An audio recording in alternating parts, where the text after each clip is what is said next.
Welcome back to Let's Play Final Fantasy X. We still have more celestial weapons to go and get.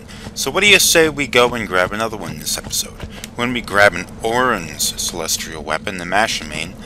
And we're going to start this over in the Calmlands. And this is the area a little bit north of the Calmlands, down to the area where near the Cavern of the Stolen Faith. We were here a number of episodes back.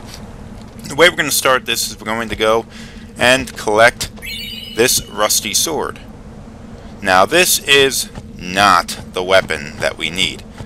So we're going to have to go and run back to a save point and transport ourselves quite a ways away.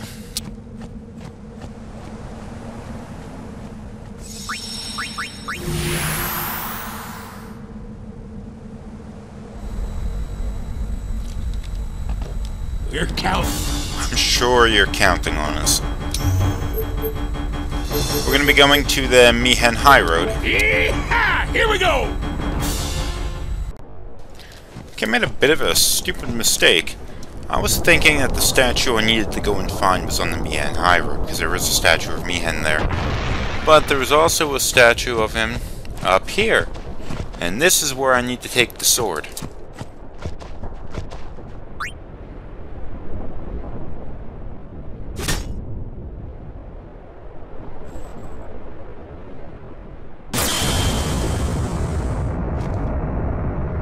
A glyph.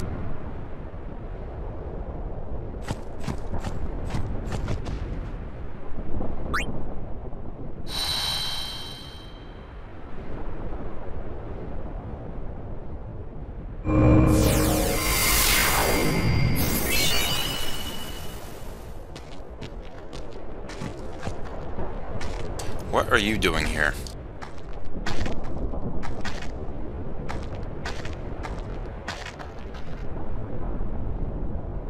Sweet!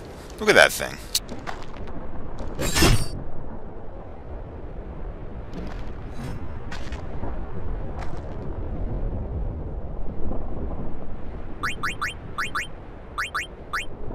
Now, as usual, there's celestial weapon is not powered up, so its only ability is the no AP ability, which is kind of a drag. So, you know, what are we going to do about that? Well, we gotta go and power the thing up, don't we? Okay, what we need to go and pick up next is the Mars Crest and the Mars Sigil. Now, they're both, neither of them are very difficult to get, but it would take a little longer to get the Mars Sigil, so I'm going to go and do the Mars Crest first. Now, you may recognize this area as the Mihen Low Road. You just need to grab yourself a chocobo. You don't really need the chocobo, but it's quicker this way. And run all the way down here. Now, if you would remember the episode where we passed through the Mihen High Road and Low Road, you would see, hell, look! We've already done it. We picked that up. I actually picked this up a great many episodes ago. But there's something else down here we can go and get. What do we have here? Ooh, a eject sphere. Let's take a look. You know, while we're here. Giant feed that attacks chocobos. What's it waiting for? Hey, come out and fight! I told you this was a waste of time. Hey, come on. It's the right thing to do. Everyone's depending on us. Besides, it's good practice. I guess you're right. Well then? Ha! There it is! Auron, let's get him! Right. Huh. Doesn't really tell us too much. But it is a little bit of history in the game, though, because we did know that they did try to do this before. Back during High Summoner Vraska's pilgrimage, Auron mentioned that Jecht in fact wanted to go and fight that monster, because it was the right thing to do. Now the next thing we gotta go do is get to the Mars Sigil. Now it takes a little bit of time to do this. What you have to do is get 10 custom monsters in the battle arena off the Calmlands. So what that means you have to do is to go into all these different battles, with all these different enemies and all these different parts of the game, and capture every enemy that you run across. Capture all the enemies in one particular area, you get an area conquest. Capture every enemy of a specific species, you get a species conquest. Now, I'm obviously not going to hang around and make you watch me fight so many different animals, so I'm going to shut the camera off and I'll get right back to you once I finish doing that. And here we are. I have collected all the monsters I need for the 10 species conquest or area conquest monsters. So this guy should give us a prize.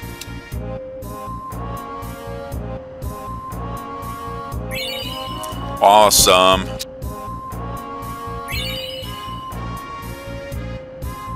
I'm gonna turn him down right now.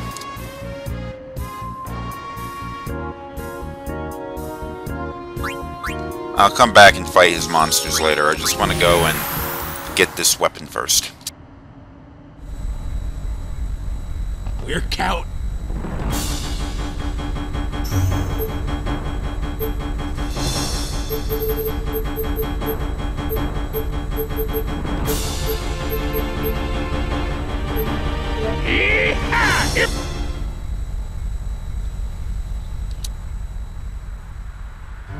As usual, we gotta go and hoof it over to our little magic place where we go and upgrade all of our weapons.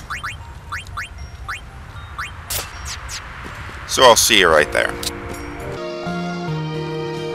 Now, as usual, we just run up here. Auron. Complete the ritual. Remember, we're gonna have to do this twice.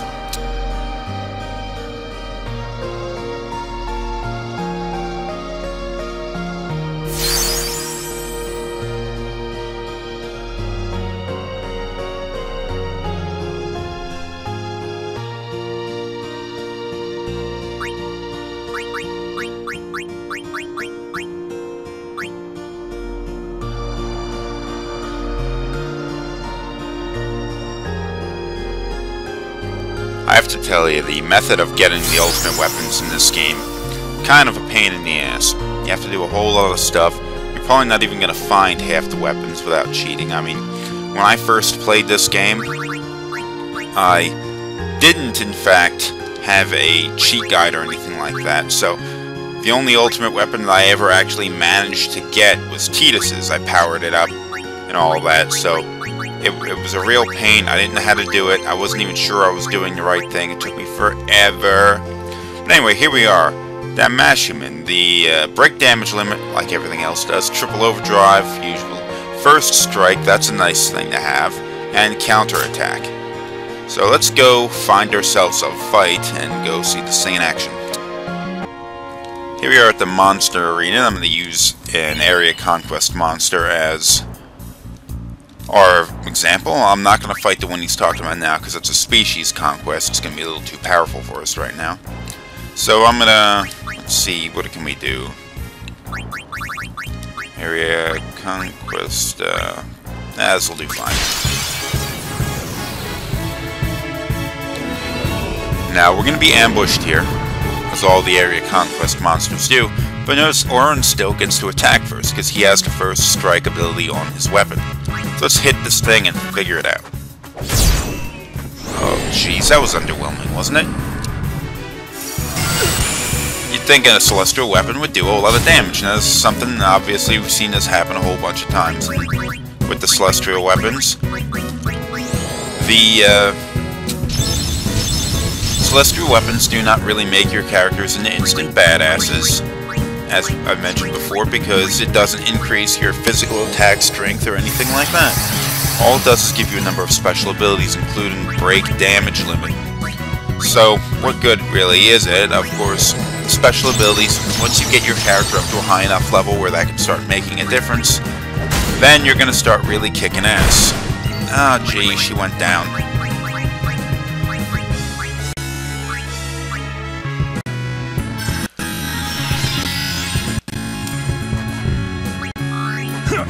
Not to say that the celestial weapons are completely useless right now. In fact, they're quite nice because of the triple overdrive ability and all that, or it's going to overdrive a lot. It's going to be awesome.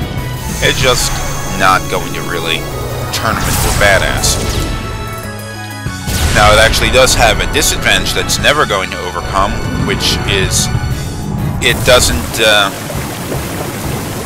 He doesn't have the ability piercing, which is what a majority of Auron's weapons had up to this point, which means it wouldn't break through armor. Unfortunately, that's always going to be an issue.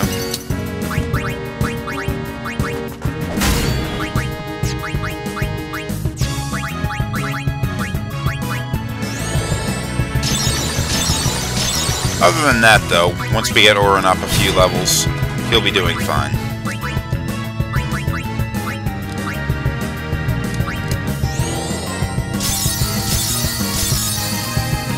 Remember, for elemental monsters, you're going to want to go and use a bunch of null something abilities, so we don't take any damage from its magic attacks.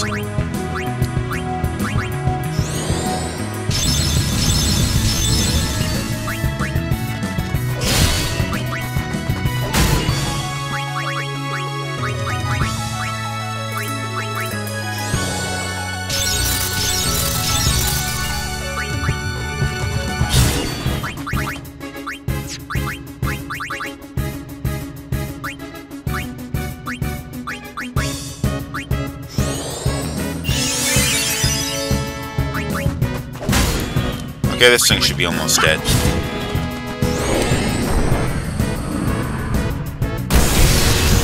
Immune, you got nothing.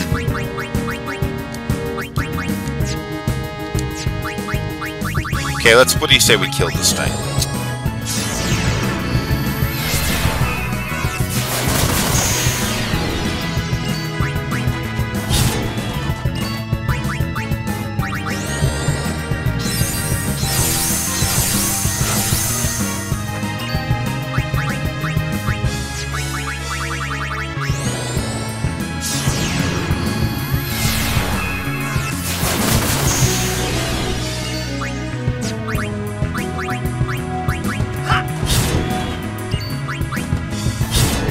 Tidus' offense is remarkably underwhelming at this point. He should be able to break the damage limit by now.